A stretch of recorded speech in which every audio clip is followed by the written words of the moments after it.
Pernahkah Anda merasa begitu yakin dengan seseorang hingga membutakan Anda dari kebenaran yang paling kelam? Kisah ini adalah tentang seorang wanita yang memiliki segalanya, karir cemerlang, kekayaan, dan seorang suami yang tampak sempurna. Namun, di balik senyum dan perhatian, sebuah rencana mengerikan sedang disusun. Kami akan membawa Anda ke dalam sebuah perjalanan yang penuh ketegangan, di mana cinta berubah menjadi pengkhianatan mematikan, dan di mana hutan belantara yang sunyi menjadi saksi bisu sebuah kejahatan. Bersiaplah, karena apa yang akan Anda saksikan akan menguji keyakinan Anda tentang cinta dan kesetiaan. Rania adalah definisi wanita sukses di Jakarta. Di usianya yang ke-35, ia telah membangun sebuah perusahaan manajemen fasilitas dari nol hingga menjadi raksasa yang melayani gedung-gedung pencakar langit di kawasan SCBD. Hidupnya adalah jadwal yang padat, rapat tanpa akhir, dan ambisi yang tak pernah padam. Di sisinya selalu ada Bima. Suaminya, seorang dosen di sebuah universitas ternama, adalah sosok yang tenang dan suportif. Ia adalah pilar yang menjaga kehidupan rumah mereka tetap nyaman, sementara Rania menaklukkan dunia korporat. Bagi dunia luar, mereka adalah pasangan ideal. Namun, di balik kesempurnaan itu, benih-benih konflik telah lama ditanam.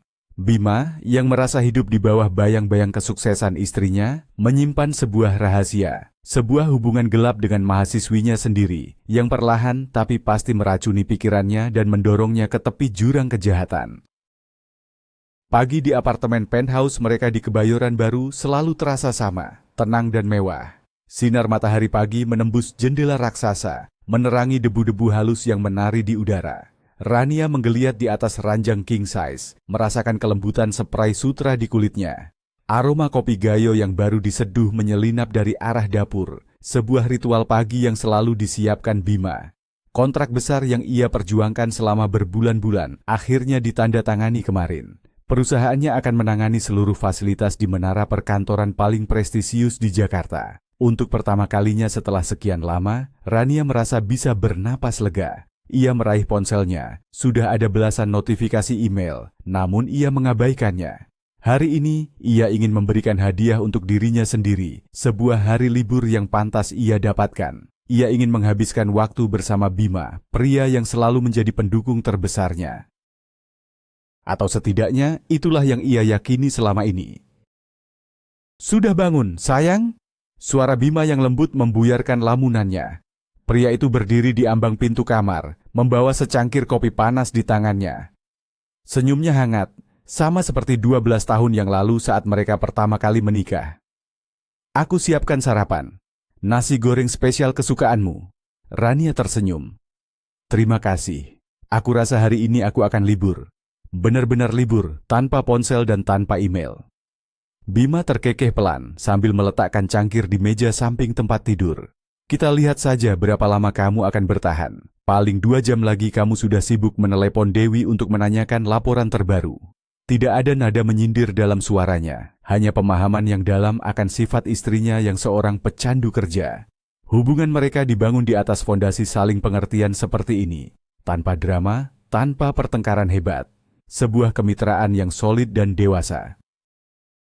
Namun, di balik mata Bima yang teduh, ada sesuatu yang tidak dapat dibaca oleh Rania. Sesuatu yang tersembunyi, dingin, dan penuh perhitungan. Dulu, pernikahan mereka dipicu oleh sebuah kehamilan yang tak terduga.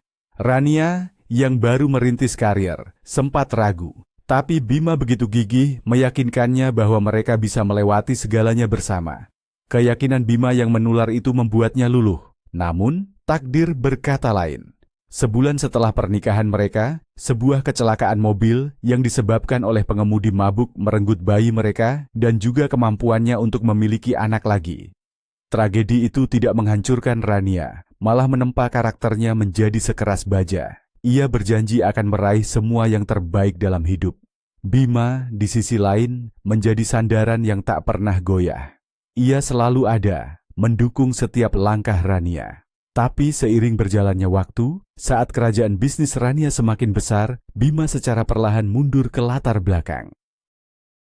Keputusannya untuk tetap menjadi dosen tampak seperti pilihan sederhana, tapi bagi Rania, itu adalah misteri yang tak pernah ia coba pecahkan. Ia terlalu sibuk membangun impiannya. "Rania, kamu melamun lagi?"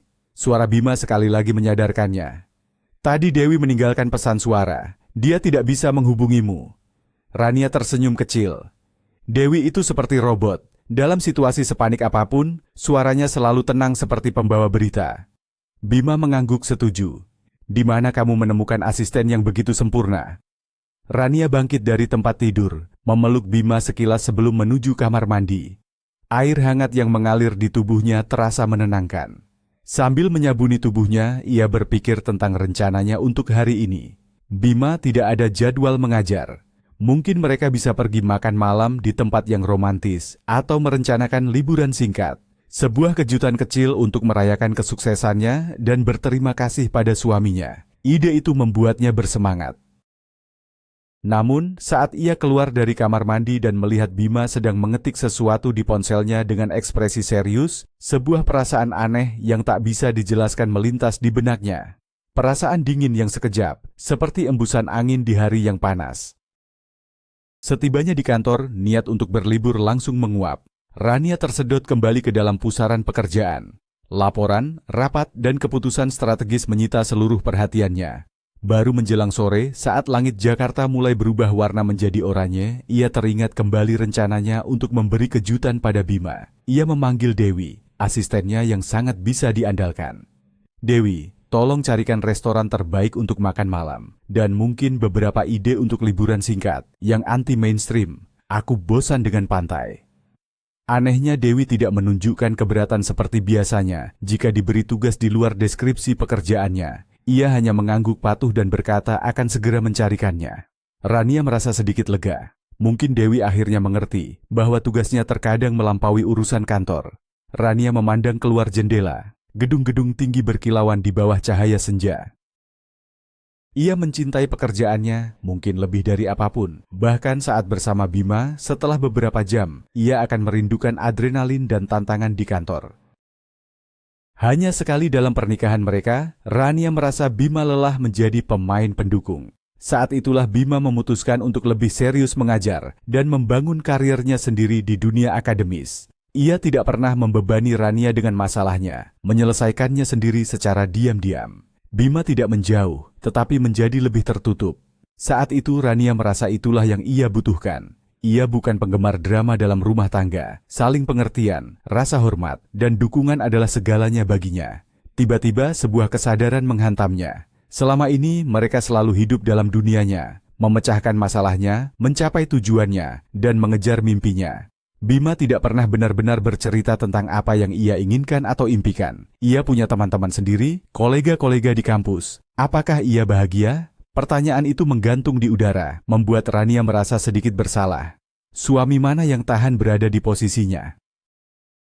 Tapi Bima selalu ada. Di sisi lain, ia hidup sepenuhnya dari penghasilan Rania. Malam itu, mereka makan malam di sebuah restoran mewah di kawasan SCBD. Pilihan Dewi yang sempurna. Bangunan modern dengan interior Skandinavia, didominasi oleh kayu, batu alam, dan cahaya hangat. Jendela-jendela panorama raksasa menghadap ke taman kota yang hijau, menciptakan ilusi ruang terbuka yang menenangkan. Musim kemarau baru saja berakhir, dan sisa-sisa hujan sore tadi membuat udara terasa sejuk dan bersih. Di tengah suasana yang begitu sempurna, Rania tiba-tiba mengajukan pertanyaan yang sudah lama terpendam. Bima, apa kamu pernah menyesal karena kita tidak punya anak? Wajah Bima tidak menunjukkan ekspresi apapun. Sulit sekali membaca perasaannya. Atau mungkin Rania yang tidak pernah mencoba cukup keras. Pertanyaan yang aneh, Rania. Mengingat apa yang terjadi padamu, rasanya kejam jika aku membahasnya. Suaranya tetap tenang dan datar. Bima menatapnya lekat, mencoba memahami arah pembicaraan ini. Tapi kita tidak pernah membicarakannya. Kita bisa saja adopsi atau mencari cara lain. Suara Rania terdengar lirih, seolah datang dari tempat yang sangat jauh di dalam dirinya. Ia menatap keluar jendela, ke lampu-lampu kota yang berkelip seperti bintang buatan. Kamu punya anak kesayanganmu, Rania. Pekerjaanmu. Kamu mendedikasikan lebih banyak waktu dan energi untuknya daripada kebanyakan ibu untuk anak-anak mereka. Lagi-lagi, Bima berbicara tentang dirinya, bukan tentang keinginannya. Aku setuju, tapi bagaimana denganmu? Kamu terlihat begitu bahagia saat kehamilan pertamaku. Kamu juga selalu suka bermain dengan anak-anak teman kita." Rania menatap suaminya, mencoba menembus dinding tak kasat mata yang selalu Bima bangun di sekelilingnya. Namun, dinding itu terlalu tebal. Bima tetap menjadi sebuah teka-teki yang tenang dan tak terbaca, bahkan setelah 12 tahun bersama. Anak adalah buah cinta, Rania.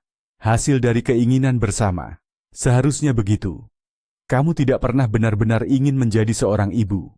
Bahkan 12 tahun yang lalu. Kata-kata Bima tajam, namun diucapkan dengan nada yang sangat tenang.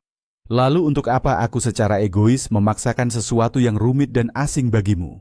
Seorang anak bukan hewan peliharaan. Aku tentu akan senang memiliki anak, tapi aku tidak siap menjadi bapak rumah tangga. Dan mempekerjakan deretan pengasuh untuk merawatnya adalah ide yang konyol. Aku menentang itu." Ia berhenti sejenak, menyesap anggurnya. Dalam situasi seperti itu, seorang anak hanya menjadi pajangan, simbol status. Aku bisa memiliki keturunan, tapi bukan itu intinya. Rania terdiam. Semua yang dikatakan Bima benar. Tapi tetap saja, ada sesuatu yang terasa salah.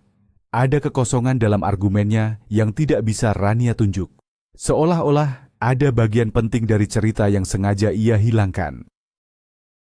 "Bagaimana kalau kamu bosan denganku? Atau jatuh cinta dengan wanita lain yang lebih muda, lebih menarik, dan tidak segila kerja sepertiku?" Rania tidak tahu mengapa pertanyaan itu keluar dari mulutnya. "Kita sudah pernah membahas ini. Aku sangat puas dengan hubungan kita. Justru sikap anehmu belakangan ini yang mulai membuatku khawatir. Kamu jadi pencemburu." Bima mencoba tersenyum, tapi senyum itu tidak mencapai matanya. "Mungkin ini pengaruh musim pancaroba," kata Rania, mencoba mencairkan suasana. Ia sendiri tidak mengerti perubahan dalam dirinya. Ada semacam firasat buruk yang terus menghantuinya. Intuisinya, yang seringkali menyelamatkannya dalam bisnis, berteriak memberinya peringatan. Tapi ia tidak tahu peringatan tentang apa. "Aku rasa kamu benar-benar butuh istirahat, Rania. Setidaknya beberapa hari. Manjakan dirimu, pergi ke salon, jalan-jalan." Saran Bima terdengar sangat tulus dan penuh perhatian. Suami yang sempurna. Terlalu sempurna. Secara tidak sengaja, pandangan Rania menyapu ruangan dan berhenti di sebuah meja di sudut. Di sana duduk sepasang anak muda. Penampilan mereka sederhana untuk restoran semewah ini. Tapi bukan itu yang menarik perhatiannya, melainkan cara mereka berinteraksi. Penuh dengan kelembutan dan cinta yang naif. Mereka berpegangan tangan, saling menyentuh, dan menatap satu sama lain dengan pandangan memuja. Seolah tidak ada orang lain di dunia ini. Rania tidak pernah mengalami fase seperti itu dengan Bima. Sejak awal, hubungan mereka lebih seperti kemitraan yang solid. Ia selalu berpikir itu adalah bentuk hubungan yang ideal, tanpa emosi berlebihan, tanpa drama. Hanya keandalan, kepercayaan, dan dukungan. Ia mencintai Bima, ia yakin itu. Tapi untuk sesaat, ia merasakan sengatan cemburu yang aneh. Ia menginginkan perasaan romantis dan lembut seperti itu.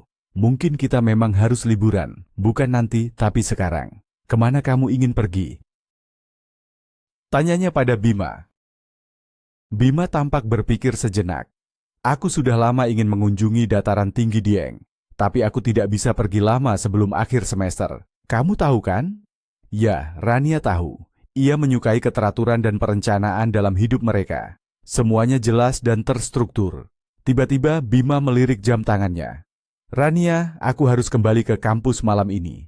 Ada beberapa dokumen penting yang tertinggal. Tanpa itu, aku tidak bisa menyiapkan materi untuk kelas besok." Rania sedikit kecewa. "Baiklah, aku akan pulang duluan." Bima tersenyum menenangkan. "Aku akan panggil taksi online dari sini. Kamu bawa saja mobilnya dan istirahat di rumah." Rania mengangguk dan pergi lebih dulu. Karena itu, ia tidak pernah tahu bahwa taksi yang dipesan Bima tidak menuju ke kampus, melainkan ke sebuah alamat di kompleks apartemen baru yang mewah, tidak jauh dari restoran tempat mereka makan malam. Di sana, seseorang telah menunggunya dengan tidak sabar. Sinta, seorang gadis muda berambut panjang, keluar dari lobi apartemen mewah itu. Sepatu hak tingginya yang berwarna mencolok beradu dengan lantai marmer, menciptakan suara ketukan yang tajam. Beberapa bulan yang lalu, seorang pria kaya yang merupakan dosennya membelikannya unit apartemen ini. Pria itu, Bima, menjadi sangat aneh belakangan ini. Ia membelikannya mobil baru, dan sekarang apartemen dengan interior desainer. Sinta merasa telah memenangkan lotre kehidupan saat memutuskan untuk merantau ke Jakarta dan berkuliah di universitas biasa itu. Tujuannya bukan untuk belajar, melainkan mencari seorang pria kaya yang bisa menjamin hidupnya. Bima adalah tangkapan yang sempurna. Sinta tidak bodoh. Ia tahu persis bagaimana cara bermain. Ia harus menjadi kebalikan dari Bima, berperan sebagai gadis lugu yang sedikit naif dengan mata yang selalu tampak terkejut. Bima tidak punya kesempatan. Ia jatuh ke dalam perangkap yang Sinta pasang dengan sangat rapi. Bima, seorang intelektual yang cerdas dan menarik, langsung memperhatikan mahasiswinya yang menonjol itu. Namun Sinta berhasil memanfaatkan kesempatan dan menjeratnya dengan kepolosan dan kelembutan palsu. Hubungan mereka telah berjalan lebih dari setahun, terbatas pada pertemuan rahasia. Bima tidak pernah membawanya ke tempat umum, takut bertemu dengan istrinya. Ternyata, bukan Bima sumber utama kekayaan di keluarganya. Ia hanya hidup dari kesuksesan istrinya. Perceraian berarti akhir dari kehidupan nyaman yang sudah biasa ia jalani. Karena itu, ia hanya menyewakan apartemen untuk Sinta, mengirimnya berlibur, dan secara aktif membantunya dalam studi. Berkat Bima, Sinta melaju mulus menuju predikat cum laude, meskipun ia hampir tidak pernah datang ke kelas tepat waktu. Namun, di usianya yang baru 19 tahun, Sinta merasa masa mudanya tidak abadi. Ia memutuskan sudah waktunya untuk sedikit mengubah dinamika hubungan mereka.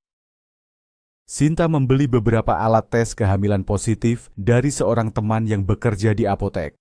Malam itu, dengan mata berkaca-kaca, ia memberitahukan kabar gembira itu kepada Bima. Anehnya, Bima benar-benar terlihat bahagia. Ia bahkan ingin segera membawanya ke dokter kandungan untuk melihat keajaiban kecil di dalam perutnya. Sayang, ini luar biasa. Aku ingin melihat bayi kita. Aku yakin dia sudah punya tangan dan kaki mungil. Kita akan pergi ke klinik terbaik dengan peralatan tercanggih. Sinta dengan cepat menenangkannya.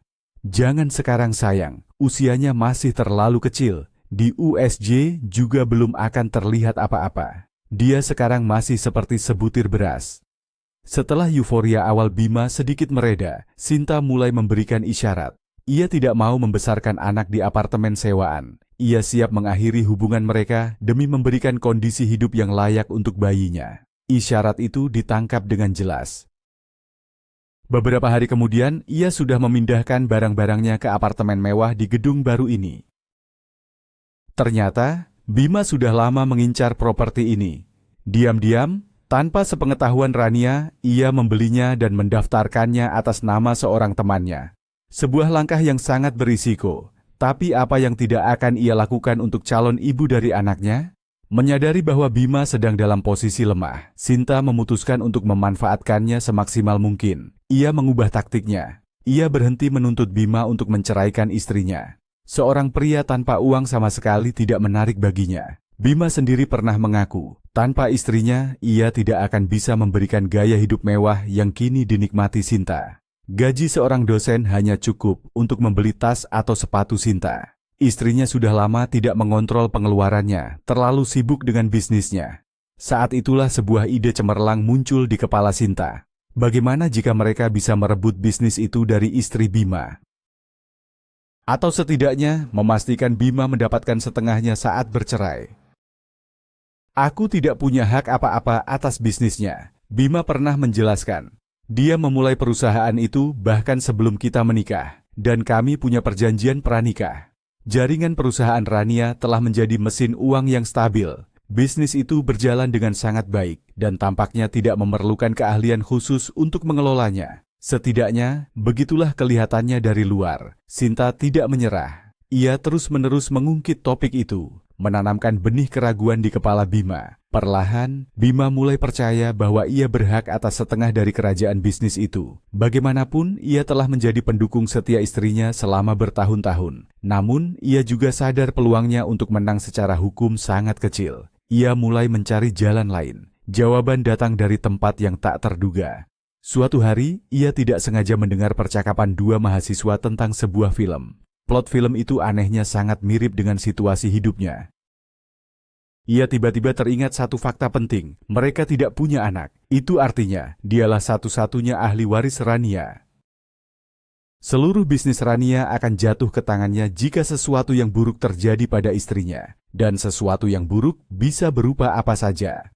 Kebetulan sekali, Rania baru saja berbicara tentang liburan. Bima harus memilih tujuan yang paling berbahaya dan ekstrim. Atau setidaknya, yang sangat melelahkan. Untuk tugas sepenting ini, ia butuh sekutu. Seseorang yang sudah dekat dengan Rania, yang dipercaya oleh istrinya, dan yang pendapatnya didengarkan. Dengan senyum sinis, Bima mengeluarkan ponselnya dan menekan nomor Dewi, asisten pribadi Rania. Ia tahu persis kata-kata apa yang harus diucapkan untuk meyakinkan gadis itu. Ia akan melukiskan gambaran seorang suami yang sangat khawatir, yang hanya ingin memberikan liburan terbaik bagi istrinya yang kelelahan bekerja. Ia akan membuat Dewi merasa menjadi bagian dari sebuah kejutan yang mulia. Padahal Dewi akan menjadi pion dalam rencananya yang paling mematikan. Rencana untuk sebuah liburan yang tidak akan pernah dilupakan oleh Rania. Bu Rania, Anda benar-benar harus beristirahat. Dewi masih canggung memanggil atasannya hanya dengan nama. Itu melanggar prinsipnya tentang hierarki profesional. Namun, ia harus meyakinkan Rania. Sehari sebelumnya, ia menerima telepon dari Bima. Suami atasannya itu berbicara panjang lebar tentang betapa keras Rania bekerja dan betapa ia membutuhkan liburan. Bima ingin memberikan kejutan, sebuah perjalanan ke sebuah resort terpencil di dekat Taman Nasional Gunung Gede Pangrango di Jawa Barat. Tempat itu terkenal dengan pemandangan alamnya yang menakjubkan. Bima menugaskan Dewi untuk menyusun rencana perjalanan, menekankan bahwa istrinya butuh perubahan suasana dan emosi. Dewi dengan antusias menerima tugas itu. Brosur-brosur wisata yang ia kumpulkan menampilkan pemandangan yang tak kalah dari pegunungan Alpen di Swiss. Ia bahkan merasa bangga dengan kualitas pariwisata Indonesia. Suami yang sangat perhatian, pikir Dewi. Satu hal kecil sempat membuatnya ragu. Di dekat salah satu hotel pilihan, terdapat area hutan yang disebut rawa atau danau kecil yang keruh. Di ulasan pengunjung, tempat itu tidak terlalu disorot, tetapi Dewi yang tumbuh di pedesaan tahu bahwa area seperti itu bisa sangat berbahaya dan licin, terutama setelah hujan. Anehnya, saat Dewi memberikan beberapa pilihan, Bima langsung memilih proposal yang lokasinya paling dekat dengan area berbahaya itu. Dewi mengabaikan keraguannya, berpikir mungkin Bima punya alasan tersendiri, mungkin ada aktivitas menarik di sana. Bagaimanapun, program lainnya terdengar sempurna, trekking, spa, sumber air panas. Dewi, seorang gadis yang ambisius dan jujur, sangat mengagumi Rania. Atasannya adalah panutan, seorang wanita kuat yang tahu apa yang ia inginkan. Karena itu, Dewi sangat bersemangat membantu merencanakan liburan yang sempurna ini. Setelah jam kerja, ia pergi ke kantor agen perjalanan untuk menyelesaikan detailnya. Di tempat parkir agen perjalanan, Dewi secara tak terduga bertemu dengan Bima. Pria itu tampak sedikit gugup, yang tidak sesuai dengan citranya yang biasa tenang dan filosofis. Bima menjelaskan bahwa ia memutuskan untuk datang sendiri untuk memastikan semua detail perjalanan sempurna. Penjelasan yang logis, tapi Dewi merasakan ada kebohongan dalam kata-katanya. Saat masuk ke mobilnya, Dewi sekilas melihat seorang gadis muda berpenampilan mencolok yang sepertinya akan masuk ke mobil Bima. Aneh, setahunya Bima jarang menyetir sendiri belakangan ini. Perasaan tidak enak itu terus mengganjal di hatinya hingga keesokan paginya. Sebelum ia kembali tenggelam dalam kesibukan pekerjaan, ia mencoba meyakinkan dirinya sendiri bahwa ia hanya terlalu banyak berpikir. Bima adalah suami yang baik. Tentu saja ia ingin memastikan liburan istrinya berjalan dengan lancar. Namun, bayangan gadis muda itu dan kegugupan Bima sulit untuk ia lupakan. Seminggu berikutnya berjalan sangat tegang. Beberapa klien besar mengancam akan memutuskan kontrak. Kantor menjadi sangat sibuk. Dalam situasi seperti ini, memikirkan liburan terasa tidak pantas. Namun anehnya, Rania justru semakin ingin meninggalkan semuanya dan pergi bersama Bima ke tempat di mana tidak ada sinyal ponsel. Hubungan mereka terasa semakin formal. Ia pulang kerja, bertukar beberapa kalimat basa-basi dengan Bima, lalu tidur. Tidak ada lagi energi untuk menghabiskan waktu berkualitas bersama. Dan Bima tampaknya tidak keberatan. Ia tidak menuntut perhatian dan seolah sengaja menghabiskan lebih sedikit waktu berdua dengan Rania, dengan alasan istrinya butuh istirahat. Setelah seminggu komunikasi yang dingin itu, kesabaran Rania habis. Bima, apa kamu tidak berpikir kalau aku juga butuh perhatianmu? Kita hidup seperti orang asing di bawah satu atap. Emosinya meledak. Ia bahkan tidak mengenali dirinya sendiri. Aku hanya ingin yang terbaik untukmu. Kamu sangat lelah belakangan ini, jawab Bima dengan tenang. Aku ingin kamu mengambil semua perhatianku. Aku tidak bisa lagi hidup dengan patung yang sempurna, tanpa jiwa, dan tanpa emosi. Untuk pertama kalinya dalam pernikahan mereka, Rania lepas kendali. Ia membanting pintu kamar begitu keras hingga kaca jendela bergetar. Di dalam kamar mandi, ia mencoba menenangkan pikirannya. Sementara itu, di luar, Bima memutuskan bahwa inilah saat yang tepat. Waktunya telah tiba untuk mengirim Rania ke perjalanan dongeng di Jawa Barat. Perjalanan yang akan mengubah hidupnya selamanya. Ia menunggu badai di dalam diri Rania mereda, lalu dengan tenang mengetuk pintu kamar mandi. Saat Rania keluar, ia menyodorkan 2 tiket pesawat dan sebuah brosur wisata yang berwarna cerah. Di tiket itu, tertera tanggal pembelian seminggu yang lalu. Rania langsung merasa sangat bersalah. Suaminya telah merencanakan semua ini, dan ia malah membuat keributan. Hanya ada waktu beberapa jam untuk berkemas, kata Bima sambil memeluknya. Beberapa jam, aku harus memberitahu bawahanku, menyelesaikan urusan mendesak. Rania panik. Dewi sudah mengurus semuanya. Dia bahkan yang menyarankan tempat ini, lokasi terpencil dengan sinyal tidak stabil, agar tidak ada yang mengganggumu. Jawaban Bima menenangkannya. Tatapan mata suaminya seolah berkata bahwa bisnis yang ia bangun dengan susah payah selama bertahun-tahun, kini sudah cukup stabil untuk ditinggal beberapa hari. Malam itu Rania menatap koper barunya dengan perasaan campur aduk. Ia mencoba merasakan kebahagiaan dan rasa terima kasih, tapi tidak bisa. Seolah ada sesuatu yang baru telah tumbuh di dalam dirinya, sesuatu yang membuatnya tidak lagi merasa nyaman dalam hubungan mereka yang sempurna. Ia terus teringat pada pasangan muda di restoran. Ia mendambakan kedekatan emosional seperti itu. Mungkin di liburan ini, ia akan punya waktu untuk menanyakannya pada Bima. Apa suaminya juga merasa tidak bahagia? Beberapa hari kemudian mereka sudah berada di dalam pesawat, terbang menuju salah satu tempat terindah di negeri ini. Resor tempat mereka menginap memang luar biasa, dikelilingi oleh hutan hujan tropis yang lebat dan pemandangan gunung yang megah. Namun, liburan itu tidak seperti yang diharapkan Rania. Bima mengisi setiap hari dengan berbagai kegiatan, seolah-olah ia sedang mencari atau menunggu sesuatu. Rania, yang berharap bisa menghabiskan waktu berdua, akhirnya memutuskan untuk berjalan-jalan sendiri. Beberapa hari terakhir Arya, pemilik resor yang ramah dan tampan, seringkali mencoba mendekatinya. Suatu pagi, setelah menolak ajakan Bima untuk kegiatan lainnya, Rania berjalan menyusuri jalan setapak ke dalam hutan, mencoba menjernihkan pikirannya. Ia tidak bisa berhenti memikirkan mengapa pernikahannya yang tampak begitu ideal, kini terasa diambang kehancuran. Ia tidak mau menyalahkan Bima sepenuhnya. Ia tahu, ia sendiri telah berubah. Terlalu larut dalam pikirannya, Rania tidak memperhatikan kemana ia melangkah. Ia mengikuti jalan setapak yang semakin kabur, hingga akhirnya ia sadar telah tersesat. Tepat pada saat itu, ia menjerit saat kakinya terperosok hingga selutut ke dalam genangan lumpur yang dingin dan menjijikan. Sepatu baruku! Gerutunya mencoba menarik kakinya keluar. Satu kakinya berhasil bebas, tapi tanpa sepatu. Dan saat ia mencoba mencari pijakan, kakinya yang lain kembali terhisap lumpur. Tanpa ia sadari, ia telah masuk ke dalam area rawa yang berbahaya. Rasa panik yang dingin mulai merayap di hatinya, sama dinginnya dengan lumpur yang kini menelannya hingga sepinggang. Ia tidak memberitahu siapapun kemana ia pergi. Tidak akan ada yang mencarinya di sini. Dengan sisa tenaga, ia mulai berteriak minta tolong. Tiba-tiba, di antara pepohonan, ia melihat sesosok figur yang sangat ia kenal. Bima, syukurlah. Bagaimana kamu tahu aku di sini? Bima mendekat dengan perlahan. Matanya tidak lepas dari Rania. Ekspresi puas yang tak bisa disembunyikan terlukis di wajahnya. Ia berhenti di tepi rawa, di perbatasan antara tanah kering dan lumpur mematikan, lalu berjongkok. Akhirnya, desisnya pelan. Kamu berada di tempat yang semestinya. Rania membeku. Apa maksudmu? Bima tertawa, tawa yang kering dan mengerikan. Selama seminggu aku mencari tempat yang pas untuk mengakhiri sandiwara ini.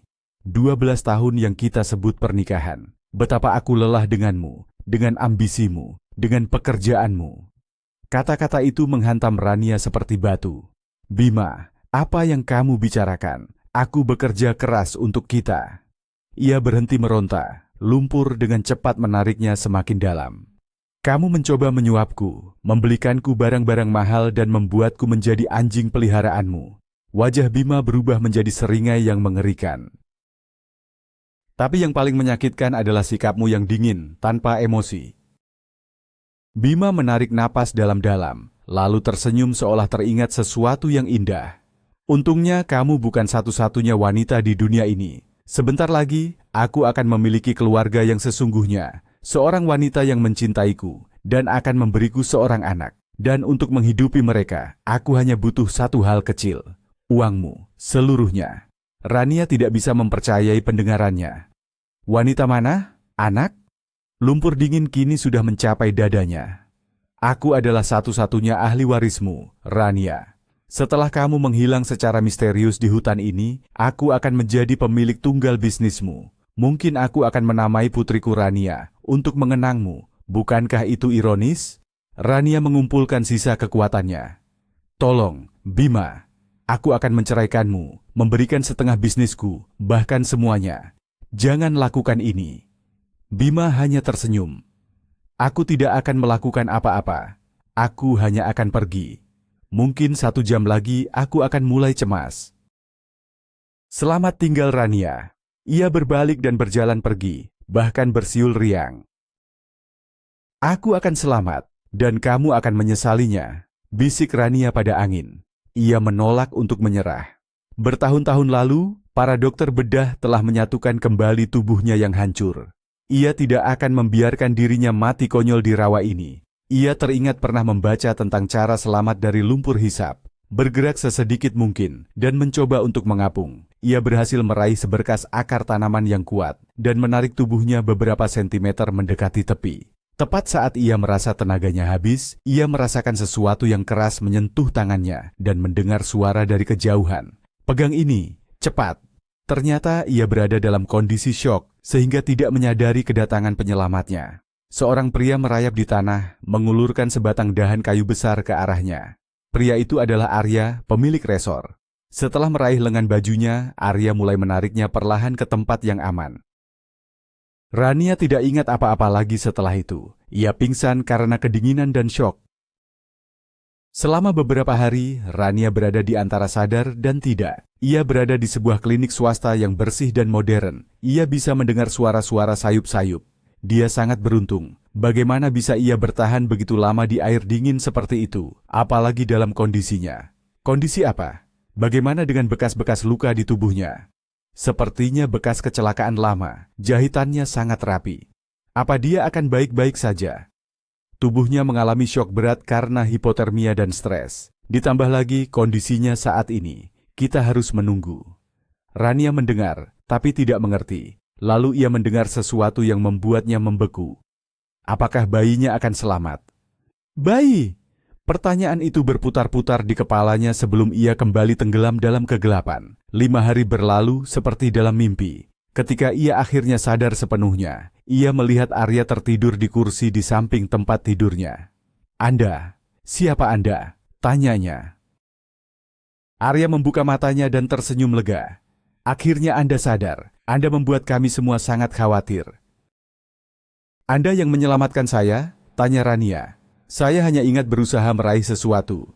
Arya mengangguk. Saya melihat Anda pergi ke hutan sendirian. Firasat saya tidak enak, jadi saya mengikuti Anda dari kejauhan. Saat saya tiba, ada seorang pria di sana, suami Anda. Saya mendengar semuanya. Saya menunggu sampai dia pergi, lalu saya menarik Anda keluar. Rania terdiam, mencerna informasi itu. Berapa lama saya di sini? 5 hari. Anda demam tinggi. Rania panik.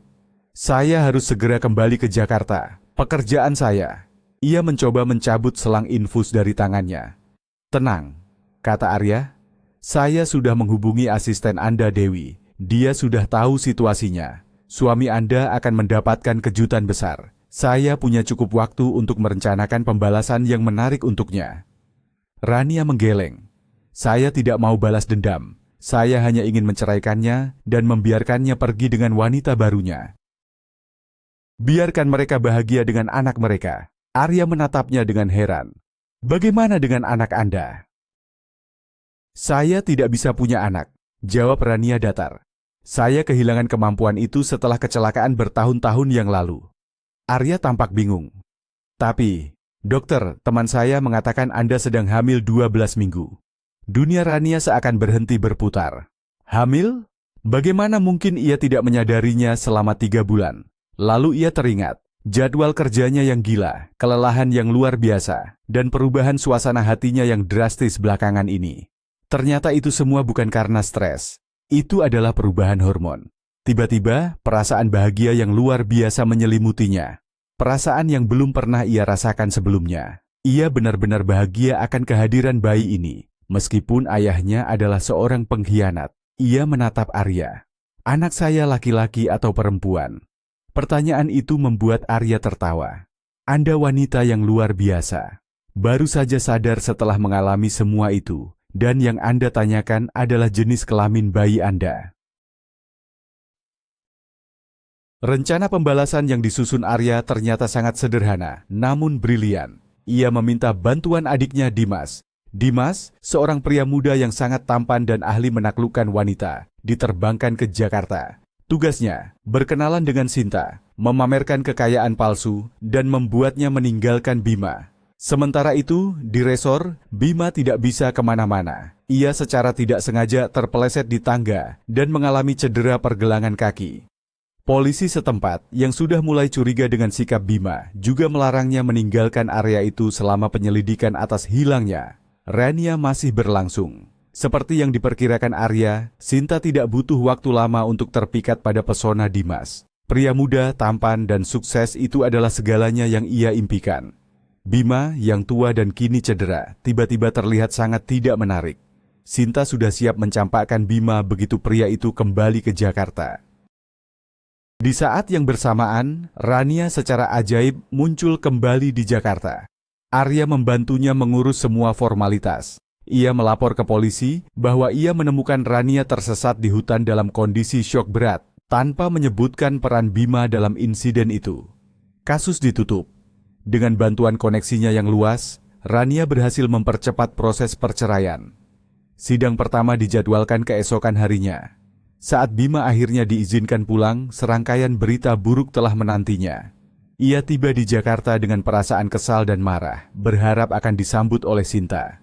Namun, harapannya hancur berkeping-keping. Sinta dengan kejam memberitahunya bahwa ia telah menemukan pria lain yang lebih muda dan lebih kaya.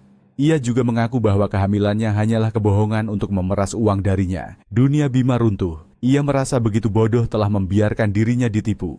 Satu-satunya penghiburan adalah ia akan segera menjadi pemilik bisnis besar. Bima mencoba pulang ke apartemennya dengan Rania, namun kunci miliknya tidak lagi berfungsi. Gemboknya telah diganti. Ia menelepon petugas keamanan dan menuntut untuk dibukakan pintu, tapi ditolak. Penggantian kunci diinstruksikan oleh Dewi, atas perintah dari polisi yang menangani kasus hilangnya Rania. Hancur dan bingung, Bima terpaksa menginap di hotel. Keesokan paginya, Dewi menelepon dan memintanya datang ke apartemen. Betapa terkejut dan ngerinya Bima saat menemukan Rania duduk di ruang tamu, hidup dan sehat. Bagaimana kamu bisa di sini? Gagapnya. Kenapa? Kamu tidak senang melihatku? Suara Rania dingin. Tentu kamu tidak senang, karena kamulah yang meninggalkanku di rawa itu, bahkan tanpa menoleh ke belakang. Setelah 12 tahun bersama, tidak adakah sedikit pun belas kasihan di hatimu? Rania melihat ke mata Bima dan tidak menemukan sedikit pun penyesalan. Hanya keterkejutan dan kekecewaan karena rencananya gagal. Di belakang Rania, Arya muncul. Kejutan, katanya dengan nada sinis. Saya adalah saksi mata dari percakapan mengerikan Anda dengan istri Anda saat ia perlahan tenggelam. Dan ya, saya merekam semuanya. Wajah Bima menjadi pucat pasi. Saya punya video yang sangat jelas, di mana Anda mengakui semua rencana Anda. Motif Anda sangat kuat. Dengan bukti ini dan kesaksian dari pacar baru Anda, saya rasa Anda tidak punya pilihan selain menyetujui perceraian ini tanpa syarat. Bima tahu ia telah kalah. Ia menandatangani semua surat-surat, menyerahkan kembali apartemen dan mobil yang ia beli untuk Sinta, dan melepaskan semua klaim atas harta Rania. Ia keluar dari apartemen itu yang selama bertahun-tahun ia sebut rumah, sebagai seorang pria yang hancur dan tidak memiliki apa-apa. Rania menatap punggungnya yang menjauh. Ia tidak merasa puas. Hanya rasa kasihan yang mendalam pada pria yang pernah sangat ia cintai, dan pada dirinya sendiri karena telah begitu buta. Rania memutuskan untuk memberikan apartemen dan mobil yang dibeli Bima untuk Sinta kepada Dewi, sebagai ucapan terima kasih atas kesetiaan dan bantuannya. Namun, Dewi, dengan integritasnya yang tinggi, menolak hadiah semahal itu. Bu Rania, kebaikan hati ibu sudah lebih dari cukup. Jika boleh, saya ingin menyewa apartemen itu saja. Saya punya target untuk membeli properti sendiri suatu hari nanti. Rania tersenyum. Ia tahu ia telah memilih orang yang tepat. Ia tidak lagi memiliki kekuatan untuk menjalankan bisnisnya seperti dulu. Ia menyerahkan kendali perusahaan kepada Dewi, yang ia percaya sepenuhnya. Untuk pertama kalinya dalam hidupnya, Rania siap untuk melepaskan anak kesayangannya, yaitu pekerjaannya. Karena kini, ada anak lain yang jauh lebih penting yang harus ia prioritaskan. Ia menikmati setiap momen kehamilannya, menghabiskan waktunya dengan berjalan-jalan santai di taman dekat rumahnya. Suatu sore, saat sedang berjalan di taman, ia bertemu dengan Bima. Penampilannya sangat kotor dan tidak terawat. Ia tampak jauh lebih tua. "Hamil? Ya? Cepat sekali kamu move on," katanya dengan nada sinis. "Pantas saja aku tidak perlu merasa bersalah. Ternyata kamu sudah punya penggantiku." Rania hanya menatapnya dengan tenang. "Aku tidak perlu kasihanmu, Bima. Kasihanilah dirimu sendiri." Ia berbalik dan berjalan pergi, tanpa menoleh ke belakang. Tidak ada lagi rasa sakit atau benci di hatinya. Hanya ada kelegaan. Babak itu dalam hidupnya telah benar-benar berakhir. Ia siap untuk memulai babak yang baru. Babak yang jauh lebih indah dan penuh makna. Hidup telah memberinya kesempatan kedua, dan ia tidak akan menyia-nyiakannya. Ia akan menjadi ibu terbaik untuk putrinya, dan membangun kebahagiaan baru di atas puing-puing masa lalunya.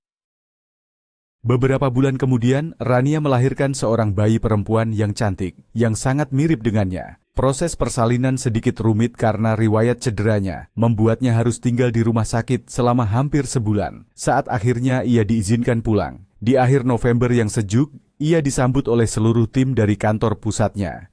Mereka membawa bunga dan balon, menciptakan suasana yang meriah dan penuh sukacita. Namun, di antara kerumunan itu, ada satu orang yang paling penting. Arya berdiri di sana, memegang buket mawar merah raksasa, bunga kesukaan Rania. Pria itu tidak hanya menyelamatkan nyawanya, tetapi juga telah menghadiahinya kehidupan yang baru. Selama beberapa bulan terakhir, Arya telah menunjukkan padanya betapa indahnya melepaskan kontrol, berhenti menjadi wanita yang terlalu kuat, dan membiarkan dirinya bersandar pada bahu seorang pria sejati yang tulus mencintainya. Sambil menggendong putrinya, Rania tersenyum. Inilah kebahagiaan yang sesungguhnya. Pada akhirnya topeng itu pun jatuh. Bima, yang dibutakan oleh keserakahan dan iri hati, kehilangan segalanya. Sementara Rania, yang nyaris kehilangan nyawanya, justru menemukan kembali dirinya dan mendapatkan hadiah terbesar dalam hidupnya. Kisah ini mengajarkan kita bahwa pengkhianatan terbesar seringkali datang dari orang yang paling kita percaya. Namun, ia juga menunjukkan bahwa bahkan dari kegelapan yang paling pekat sekalipun, cahaya harapan selalu bisa ditemukan. Terkadang, kita harus kehilangan segalanya untuk menyadari apa yang benar-benar penting. Terima kasih telah menemani perjalanan Rania hingga akhir. Semoga kisah ini bisa menjadi pengingat dan inspirasi bagi kita semua. Jangan lupa untuk memberikan like, subscribe, dan tinggalkan komentar di bawah ya. Menurut Anda, apakah karma benar-benar ada?